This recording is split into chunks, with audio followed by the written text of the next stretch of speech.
¿Cómo están? Nuevamente aquí, bienvenidos a un nuevo capítulo de Reporte Minero. Seguimos aquí en Canal 24 Horas comentando, actualizando la información con respecto a la industria minera y energética y otros temas también que son muy relevantes para nuestra sociedad. Vamos justamente con eso porque el día de hoy nos visita Juan Ladrón de Guevara, director ejecutivo de la Agencia de Sustentabilidad y Cambio Climático. ¿Para qué? Para analizar cómo se está comportando la industria en este tema, la sustentabilidad. Lo hemos hablado muchísimas veces, pero también en medidas concretas, cómo la industria minera y energética puede apoyar al medio ambiente. Visitamos el cerebro de la división Ministro Ales, centro de operaciones que dirige y controla la división en Calama desde la región metropolitana. Y como todas las semanas, conoceremos las principales noticias de la agenda minera y energética. Acompáñenos en este nuevo capítulo de Reporte Minero. El Consejo de Ministros de Sustentabilidad, con miras a contribuir con la meta comprometida de reducción de un 30% de emisiones de gases de efecto invernadero al año 2030, ha puesto esa meta.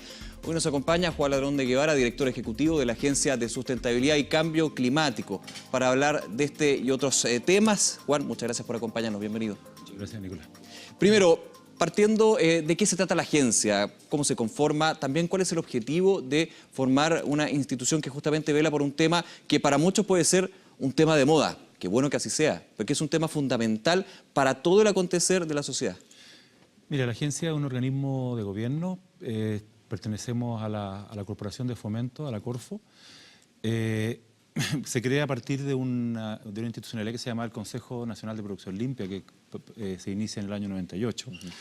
Y más bien se reorienta y se amplía su alcance básicamente en el minuto en que Chile se compromete a nivel global, tanto con los Objetivos de Desarrollo Sustentable y en el Acuerdo de París, con las metas de cambio climático. Y recordemos que al principio de este año Chile ya establece como una ley de la República lo que se llama la contribución nacionalmente determinada por Chile. O sea, claro. Chile, esa meta ya va a ser una ley al año 2030. Entonces, en ese contexto, la agencia se constituye como un principal organismo implementador. O sea, hasta ahora... Sí, te interrumpo ahí. Muchos se preguntarán en este minuto cuando tú mencionas que el Acuerdo de París justamente nos obliga a desarrollar esta institucionalidad para reducir, por ejemplo, la emisión de gases contaminantes. Sabemos que el Acuerdo de París está ahí en veremos con la salida de Estados Unidos. Sin embargo, todavía no se ratifica, pero ya Chile ha estado trabajando para cumplir ese acuerdo.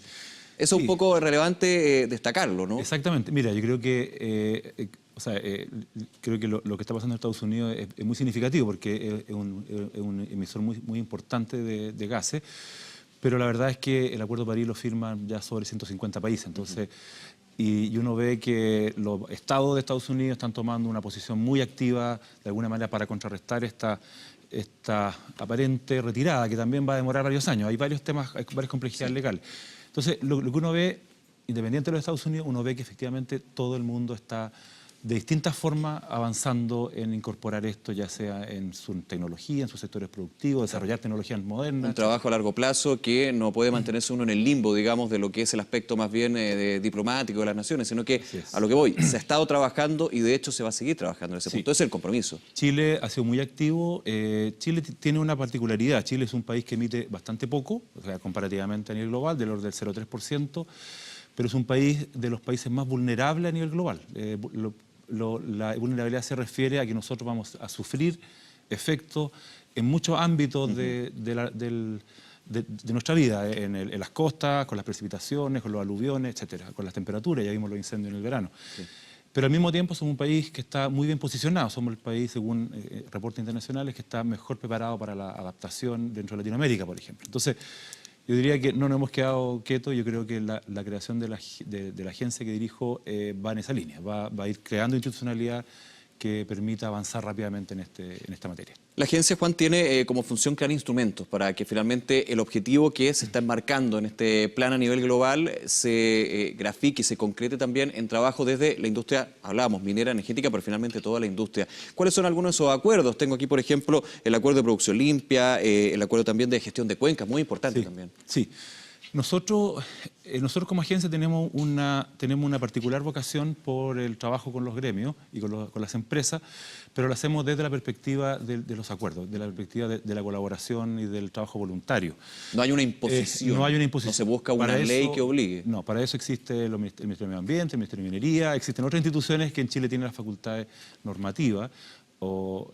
Y en el caso nuestro, más bien nosotros lo que buscamos es mirar el cambio climático como un fenómeno real que va a ocurrir y ver cómo podemos esa realidad futura, tomarla y más bien aprovecharla como una oportunidad. Yo creo que ese es nuestro, y para eso es fundamental la relación con las empresas y con los gremios, y poder realmente identificar esas oportunidades y buscar y empezar a ejecutarla, a implementarla con recursos tanto de las empresas como recursos públicos. Las tipologías de acuerdo tienen que ver con, yo diría, con el énfasis de trabajar más bien con un sector productivo específico. Por ejemplo, hicimos un acuerdo muy interesante con el puerto de Antofagasta, que tiene que ver con una de las salidas de concentrado minero de la región, que apuntaba a manejar algunos parámetros principalmente de la contaminación atmosférica. Y los acuerdos de Cuenca, por ejemplo, es otra manera de abordar problemas de sustentabilidad. Son acuerdos específicos, personalizados, que miran también el ambiente en cual se quiere lograr ese objetivo, ¿no? Entonces se toma el territorio, las empresas que participan, se estudia esa situación y se busca realmente cuáles son las soluciones que mejor calzan para seguir avanzando en el fondo. Esto es un trabajo de toda la vida, o sea, las empresas van a tener que ir gradualmente incorporando nuevas tecnologías, van a tener que ir investigando mucho más, conociendo mucho mejor el ambiente donde operan. Recordemos que esto opera en la Alta Cordillera. La Alta Cordillera está teniendo uno de los efectos más significativos del cambio climático, tiene que ver con que sube la zona de la nieve, entonces empieza a haber más precipitaciones donde antes había nieve. Entonces todos esos fenómenos son fenómenos nuevos, y la verdad es que la disposición es más bien a ir investigando, preparándose y ver de qué manera nos anticipamos en el fondo y no terminamos sufriendo en el fondo las consecuencias de eventos inesperados. A eso quiero ir. Quiero andar en la relación que tiene la agencia con las empresas, pero antes un paso atrás para entender también este fenómeno. ¿Cuál es el efecto que ha tenido el cambio climático en nuestro país? Tú mencionas algunos casos, por ejemplo, los incendios en la zona centro-sur del país. Hay un elemento importante desde el cambio climático para entender que eso va a seguir pasando. Exactamente. Pero ¿en qué situación estamos a nivel nacional? Mira, te diría que el cambio climático es, o sea, el clima tiene una variación que uno la mira en varios miles de años o cientos de años. Uno dice, mira, aquí hay una variación natural. Lo que hace el cambio climático es que hace que esas variaciones se exacerben, se hagan más frecuentes los episodios más extremos, y por lo tanto, en lo concreto, es difícil saber, oye, el aluvión que pasó el mes pasado, cuánto se debe a cambio climático. O sea, es una discusión que yo creo que es medio bizantina. Lo importante es que sabemos que va a haber mayores eventos extremos en distintos frentes. Yo creo que, y esa es la realidad que tenemos que enfrentar. Claramente, Chile viene viviendo una sequía ya casi por 7, 8 años. Los incendios forestales, claramente hay una hay una condición muy particular de la atmósfera que no se había evidenciado durante muchos años. Un aumento de temperatura que lo tiene vemos que ver con aumento de temperatura, en la época de verano, con reducción en la humedad relativa. Ya enero, cuando parten los fuegos, ya veníamos trayendo un verano bastante cálido, anormalmente cálido, antes que llegaran los incendios. O sea, veníamos con varios meses antes. Los aluviones, yo creo que también es una señal bastante inequívoca de que aquí está pasando algo. Y yo creo que, y también la reducción en la disponibilidad de agua. O sea, Chile se abastece principalmente de agua de deshielo. Entonces, cuando empieza a haber, el hielo empieza a subir, se empieza como a contraer hacia arriba, tengo principalmente menos capacidad de acumulación de agua. Entonces, eso de alguna manera va a golpear o a la agricultura, al consumo humano o a la actividad industrial, incluida la minera. Ante ese escenario hablamos de desarrollo sostenible y es justamente el compromiso que se le pide a las empresas. Tú lo decías muy bien, Juan, aquí no hay una norma, hay otras instituciones que lo ven. Ustedes buscan acuerdos, buscan compromisos. ¿Cómo reciben desde las empresas de distintas industrias este punto? Porque también está el viejo mito de que el ser sostenible, el ser sustentable, puede ser también muy costoso y puede no generar las ganancias que tiene un negocio y muchas veces ir en contra de un negocio. Sí.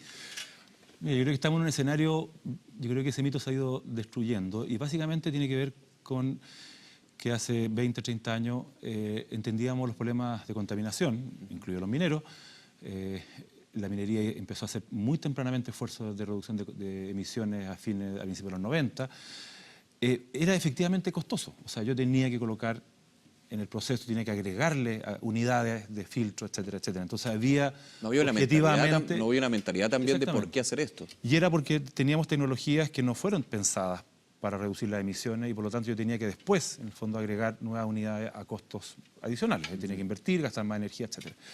¿Qué es lo que está pasando ahora? La verdad es que hoy día gran parte de la innovación tecnológica se hace pensando en la reducción de las emisiones de CO2, por ejemplo, o hacer más eficiente el uso del agua.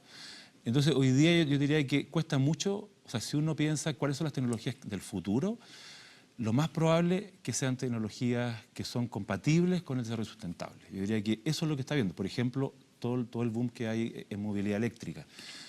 Son preciosos los autos, son bastante más caros todavía de los autos convencionales, pero tenemos a muchos actores de la industria empujando esas tecnologías para que empiece a bajar de precio. Entonces, lo más probable es que en 4 o 5 años más pase a ser la tecnología más normal.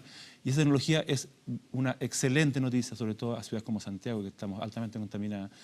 Y por lo tanto, y así sigue, pasa lo mismo con la minería, con la energía renovable, lo mismo. Tenemos hace 5 años atrás, nadie pensaba que con la energía solar íbamos a tener precios incluso más competitivos que el combustible fósil. Claro, una licitación histórica que se dio justamente en ese punto. Juan, te interrumpo un segundo, vamos a hacer nuestra primera pausa. Volvemos hablando de medio ambiente, pero por sobre todo también los desafíos que tiene la industria minera y energética aquí en Reporte Minero. No se vayan.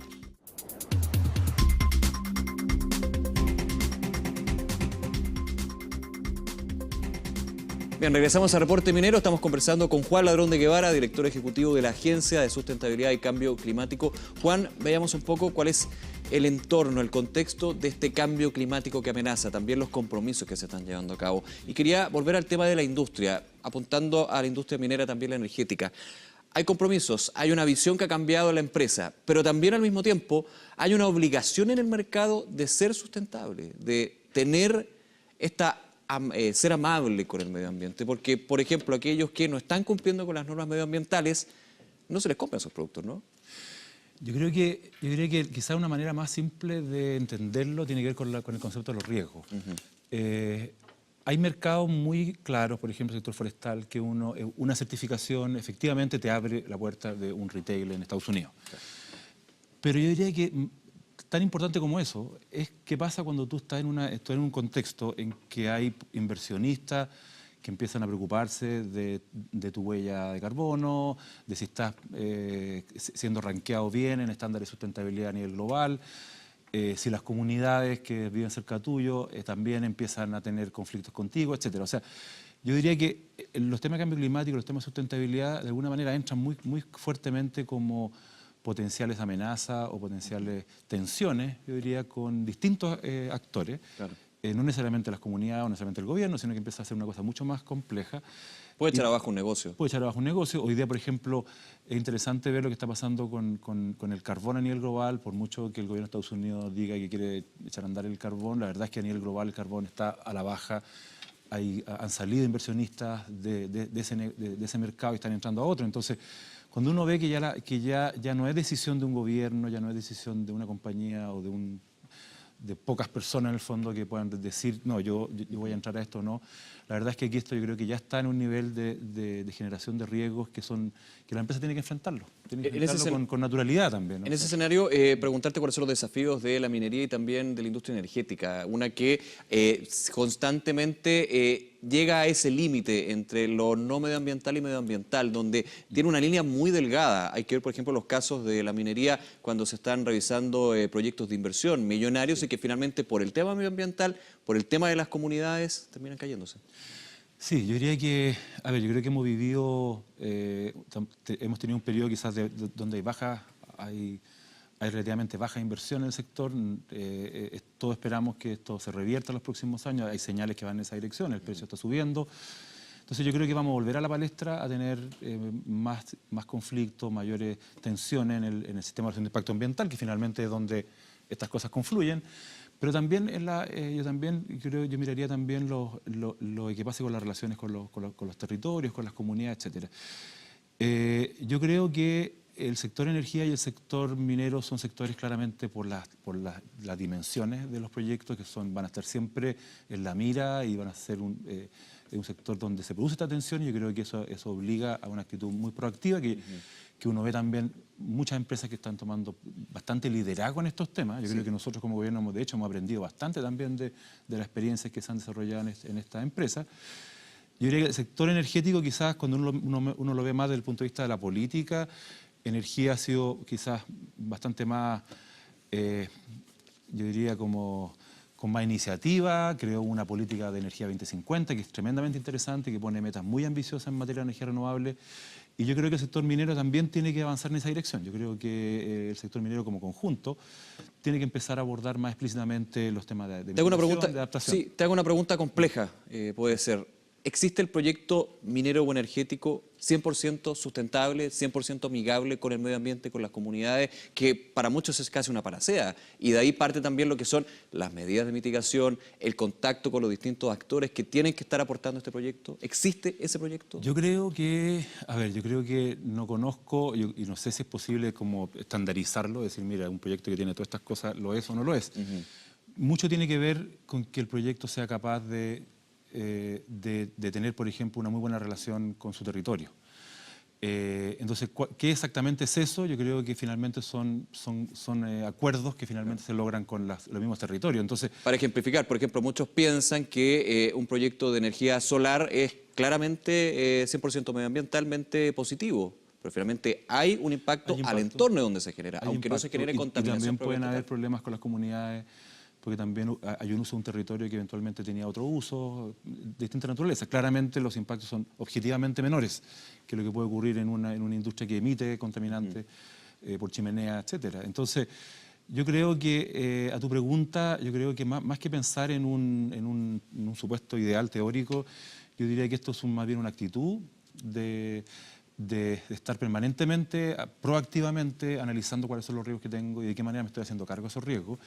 Y sobre todo, yo creo que cada vez es más relevante la dimensión, yo diría, de lo que lo llamamos la licencia social, o sea, la forma en que la empresa finalmente termina relacionándose con todos los actores territoriales. Y yo creo que esa certificación, por llamarlo de una manera, que se puede lograr, que es bien líquida, en el sentido de que no es una cosa permanente, sino que es una cosa que hay que mantenerla en el tiempo. Yo creo que eso realmente te puede hablar de un proyecto sustentable. Perfecto. Juan Ladrón de Guevara, muchísimas gracias por acompañarnos. Encantado. Que esté muy bien. Igualmente. A 1.500 kilómetros de la operación se encuentra el moderno centro de operación remota de Ministro Ales. Esta división de Codelco procesa, de hecho, 190.000 toneladas de cobre fino al año y opera las 24 horas del día, los 7 días de la semana. La conocemos en la siguiente nota. Denominado como el cerebro de la mina, el Centro de Operación Remota de Ministro Ales controla y monitorea todas las etapas de la división que produce anualmente 190.000 toneladas de cobre fino libre de arsénico. Este centro es un salto importante a la automatización de la minería y lo que apunta es a tener las operaciones prácticamente al 100% automatizados, sin desmedro de la cantidad de trabajadores, sino que para optimizar los procesos y llevarlo al máximo de eficiencia. Nosotros necesitamos varias etapas para poder obtener el cobre que se comercializa. Partimos por el área de la mina, que es la que saca el mineral de la mina, ¿no es cierto? Después hay una primera etapa de reducción de tamaño que es chancado. Después hay una segunda etapa de reducción de tamaño que es concentradora, que es donde yo trabajo. Posterior a eso, nuestra división necesita una etapa siguiente que es la de tostación. Este centro único en el mundo se encuentra a más de 1.500 kilómetros de la operación Ministro Ales en Calama. Trabaja con 6 analistas y operadores de sala bajo un sistema de turnos 6x6 y funciona las 24 horas del día, los 7 días de la semana. En el resto del mundo hay centros de operación en faena o centros de monitoreo, pero sin intervención humana, donde no se pueden tomar realmente decisiones. Para nosotros innovación lo asociamos con valor, con agregar más excedentes, con reducir costos. Y este cambio de traerlo para acá, si bien no involucra nuevas tecnologías, sí involucró cambiar nuestra organización y logramos mejores resultados. El centro, que lleva un año funcionando, ha mejorado la productividad, optimizando procesos de tratamiento de agua y tostación en un 100%.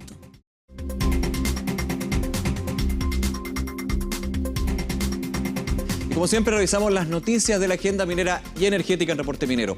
Komatsu invirtió $33 millones en una nueva planta de manufactura para Latinoamérica. La planta tiene entre sus principales procesos la recuperación eléctrica y metal mecánica de componentes de equipos de extracción y carga para la pequeña, mediana y gran minería. Óscar Landerreche, presidente del directorio de Codelco, expuso ante la comisión investigadora de la Cámara de Diputados. Entre sus dichos, reiteró que no existe corrupción al interior de la estatal y propuso reforzar las facultades fiscalizadoras de Cochilco a través de 5 ejes, tales como, por ejemplo, contar con mayores atribuciones técnicas y también sancionatorias. Empresas de 12 países con soluciones para energías renovables no convencionales y eficiencia energética son las protagonistas de las ferias Matelec y Genera Latinoamérica. En la inauguración, el director ejecutivo de ELEC Compañías Eléctricas, Rodrigo Castillo, destacó la revolución energética de Chile. Y el ministro de Energía, Andrés Rebolledo, señaló que la feria está en línea con el esfuerzo del gobierno por cambiar la matriz, donde las energías renovables no convencionales ya alcanzan, fíjese, el 19% de la capacidad instalada. Ambas ferias se pueden visitar hasta este viernes 6 de octubre en Espacio Riesgo. Paralelamente, en el recinto se desarrolla Expo Edifica 2017, la Feria Internacional de la Construcción, otro punto de oportunidades de negocios para la minería y la energía. Y Cochilco anunció que evalúa suscribirse a un acuerdo de cooperación minera con Zambia. En un encuentro con el Ministerio de Minería y el Servicio Nacional de Impuestos del país africano, su vicepresidente Sergio Hernández expuso sobre el estado de la minería en Chile, su regulación, inversión y desafíos futuros. Zambia es el mayor productor de cobre y cobalto de África, una actividad que representa el 12% de su Producto Interno Bruto, el 70% del valor total de sus exportaciones y el 62% de la inversión extranjera directa. Llegamos al final del programa. Muchísimas gracias, como siempre, por acompañarnos. Todos nuestros contenidos en www.reporteminero.cl y también en www.24horas.cl. La cuenta de Twitter, por supuesto, abierta para conversar con nosotros, @reporteminero. Que esté muy bien. Nos vemos. Chao.